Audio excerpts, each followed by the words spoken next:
So the very first vlog I did was my story, and I started from where my career started and up until around about 2009, 2010, when I had lost everything I made and I was living back at home with my parents, and then my dad basically giving me £500 in cash and a one-way ticket to London and saying, don't come back home ever again, you're not welcome in this house unless you stood on your own 2 feet.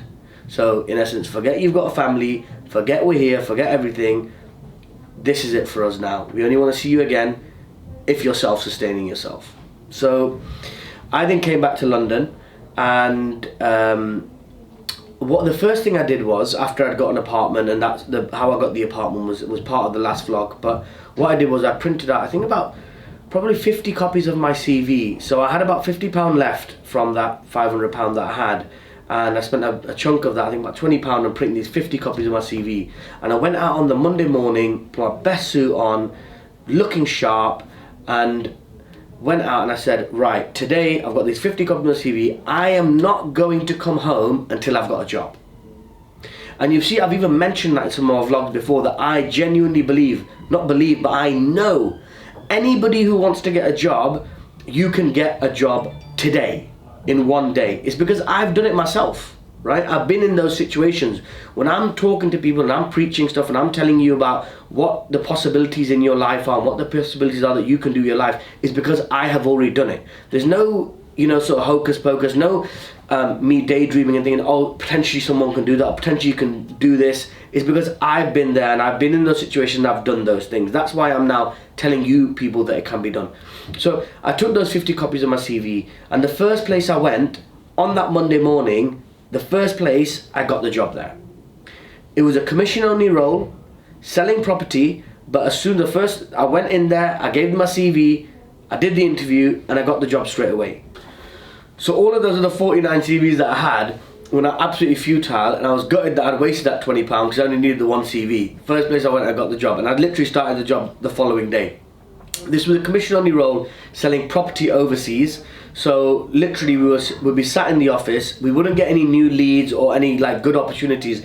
We'd get old data previously of people who invested in the stock markets or invested in property. We get long lists of them, and we just literally cold call through them one by one, try and get brochures out and try and generate some interest, discuss the deal with them, and then obviously try and move towards closing a deal. I did good at that, I did well over there, but then about 5 months later, after being in this job for about 5 months, I got an email from an old contact of mine who I'd worked with in Spain some years ago. So if you watch the first vlog, you'll see that I was living in Spain. So a guy that I was working with in Spain, I got an email from him, and he was like, look Zee, I've just come back from Spain, I've got some spare money, I want to set up a company, and I want you to come and set this company up with me. So I went there, met up with him, we finalized all the details of the deal, and literally overnight started this new company. He was investing the money and I was going to be the one managing and operating the business and developing the business. This went on from, when we started this business, it was me and him, right, just the two of us. So I grew that business in 2 years from being just me and him to 25 people, and me as the owner of that business and the CEO of the business, I was the youngest person in the company. And it was an exciting time. We did really, really well. We were dealing with property all over Europe, helping people in the UK buy property in Europe with some really good discounts. We'd just come out of the recession, the financial crisis of 2008 and 9, but there's still great deals in the European markets. We're working with banks, so we're getting some really good finance deals on the properties as well, and helping people in the UK both buy investment properties and overseas holiday homes for themselves. And we were doing on a monthly basis 50, 60 properties we were selling. Now, everything was going really well.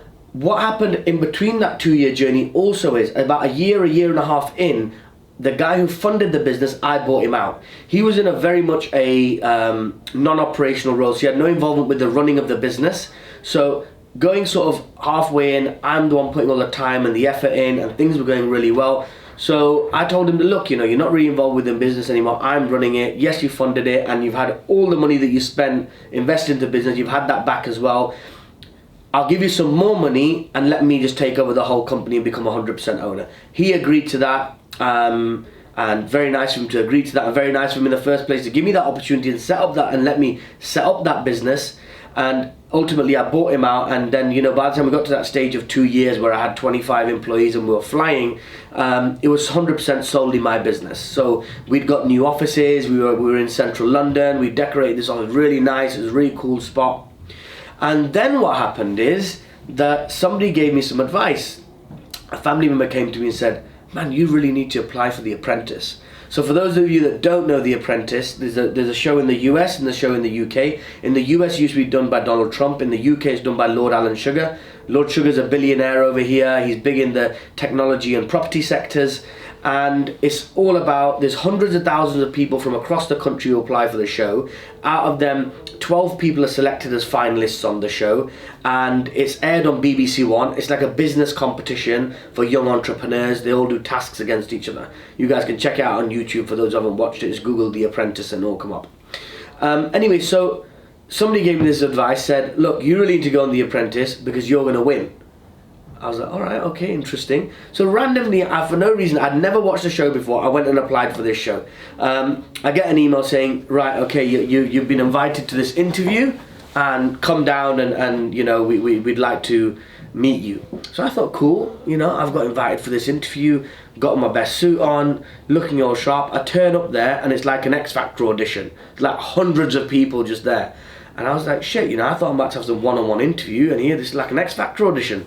Anyway, so they bundled us up into groups of 12, and we were in a waiting area, and they said, we'll call your number. When we call your number, you come into another room. Call my number, I went into this other room, and there's all 12 of us lined up, and they said, right, okay, in 30 seconds, tell us, we want you to tell us why you should be on The Apprentice. I was, all right, okay, cool, 30 seconds. We're going to call out your numbers one by one. At random, when we call your number, take a step forward and tell us why you should be on. So I was like, okay, right, I've got to smash this. This has got 30 seconds, say everything I can. Fully, in my head, I'm fully psyched up. So what happened is, they called a number, it wasn't mine, the first time they called a number, and I stepped forward and I started saying, yeah, so I'm Zeeshaan, and everyone's like looking at me. I'm like, why is everyone looking at me? And the judge, people from the production company over there, she looked at me and said, sorry, it wasn't your number we called, you know, the other guy's number. I was like, oh shit, look, I'm really, really sorry. I was about to take a step back and I said, look, you go, I'm sorry about that. And he's like, the guy who's supposed to go, he's like, no, it's fine, you go. I was like, all right, cool. So I just smashed it. God knows what I said. I can't even remember what I said in that. I was like, you know, I'm going to be this and I'm going to be that, and I'm the biggest thing. I'm the best thing since sliced bread, and I've done this and I've done that, and I've traveled the world and I've worked here and I've lived here and I've developed these businesses and that businesses, and I'm the youngest person in my company and I'm the CEO and the owner, and I'm 25 years old and I've got 25 employees and la la la. I just did not stop. I think I went over my 30 seconds. Anyways, at the end of this little session, everyone did their 30 seconds. They said, okay, right, so now whoever they selected, which was me and one other person, you go to now another room, and the rest of you go to another room. We didn't know where we were actually going. We didn't know whether the 10 who'd been sent to the other room were the ones moving forward, or the 2 of us who got told to go to the other room, we were the ones going forward. But obviously it ended up with us going forward. Anyway, so I went through that whole process. I'm not going to go into the details of how the interview process works, but in essence, randomly I got onto the show. I got a call like 2 months later, and after a vigorous interview process, it went over like 4 different days, and because they basically narrowed down from 100,000 people applying to 12 people getting on the show, so you can imagine how much stuff goes on. And after this 4 days of interview, 4-day interview over like the space of 2 months, I finally found out that I'd gone to the show. So now they're like, right, so you're going into the show, you're gonna have no contact with the outside world. You'll have 1 phone call a week for 5 minutes to a family member or whoever you want to. You're going to be living in our house where all of the candidates live together, and basically you've got to put your whole life on pause for the next 2 months. I was like, okay, interesting. So I was like, look, I've got a business. I've got to tell these people. I can't just disappear for 2 months. They'll be like, where the hell's the boss gone? You know? They're like, okay, fair enough. You have to tell us who you're telling, and you can only tell 5 people who like your family or your business people who must know, and that's it. So anyway, so I had a head of operations, and I had my sales director, who were working for me, and I went and told them, first of all, I was like, look guys, I've got onto The Apprentice, I'm going on it from, 3 months from now, we're going to start recording, etc. And I'm going to be gone for about up to 3 months, probably about 2 to 3 months I'll be gone for the filming period of it. And during that time, I can't have no contact with you. You guys have got to run the business, etc., etc. Obviously told my friends and family, everyone's really excited, I'm really excited. Now, went on to the TV show, and it was such a fun experience, a great bunch of people. The reality is, to be honest, The Apprentice is a business for the producers of the show. The producers of the show, they spend millions of pounds producing this show, right? And they've got to make sure that it's full of drama and it's interesting, so they get high ratings, etc., and they can make their money back. Really, the show itself doesn't have much to do with business. It's like 99% entertainment, just with like a drizzle of business on top of it. It's not really, like, I'm not even just saying it for myself, but even for all the other candidates that are ever on that show, it's not really a judge of how good they are at business or not, because it's not set up for that. It's set up for entertainment, and that's what the show is, with this seasoning of business on top of it. Anyhow, so that was a great fun experience, being in there, filming it, recording it, all those sort of things. I got fired in an episode where I went to Dubai. Obviously I'd lived in Dubai, done property business out there, and there were certain things that happened within the episode. We were looking for certain items. We were supposed to go and source items for a 5-star hotel opening, and the two teams were going to go and find the items. Whoever found the items cheapest, they'd win the task. We made some mistakes, and we ended up failing the task. I ended up getting fired for that. Was it unfair? Should I have been fired? I really don't think I should have been fired on that episode. Even Lord Sugar at a later date, when they do a episode where Lord Sugar talks about why he fired everyone. And on my turn, it's still online, you can go and watch it on YouTube, he said that Zeeshaan, he actually, in hindsight, what he did was right, his strategy was right. So he shouldn't really have been fired, in essence, that's what he was saying. So yeah. But anyways, finished that whole thing, finished the filming of it, got fired, came back out, and first of all, when you leave, you have to stay in a hotel overnight, and a psychologist comes to see you just to make sure you're mentally stable, because it's a crazy experience. You're outside of no TV, no newspaper, no outside world contact. You're just in this little bubble of The Apprentice. So anyways, first day, stayed in that hotel overnight. Next morning, psychologist came to see me, said thumbs up, this guy's good to go, and I went straight to the office. I get to the office, and there's like a couple of junior people in the office, from the junior sales staff, and the rest of the office is empty. And I'm like, where the hell is everyone? What's going on here? Anyways, that was about 10 a.m. It got to about midday, and I got a phone call from one of the property developers we work with in Spain. And he said to me, oh, finally you're back, where have you been missing, blah, blah, blah. I was like, yeah, I was away for some certain things. Obviously, I told the senior guys in the company, that I'd be away for the last 2 months. And what ended up happening is, over this conversation, he told me that these guys, that while I was away, they'd said to not just him, but other developers, all the developers that I've been working with, that my company worked with, that Zeeshaan's just disappeared. We've got no idea where he's gone. He's just left everything and gone. But anyhow, the clients who have already bought properties, who you're in the process. So when somebody buys a property, they first pay a small deposit, and then they've got to pay a big chunk, which is like 20% or 30% of the property price. And that, as an agent, that's when we get paid. So the process between somebody first reserving the property and paying the booking, and then 2-3 months later paying the chunky amount. So we had, a good couple of hundred deals pending, right? And significant amount, at least £700,000-800,000 worth of revenue to come in. And so this guy's now telling me, he's like, look, you disappeared. Your staff come and told us that, your senior staff who you left in charge have come and told us that they have no idea where you are, and that they've now created a new company because you just left everyone and disappeared and no one knew where you were. And now that all of those deals which you had, the £700,000-800,000 worth of revenue, that is now going to be allocated to the new company that they made. I was like, what the hell? So I'm sat there, just finished filming for The Apprentice, and even while I was in there the whole time, I just wasn't myself. I just didn't feel right. I just knew something was wrong. Just had that gut feeling inside me. That's why I wasn't even fully focused on the show.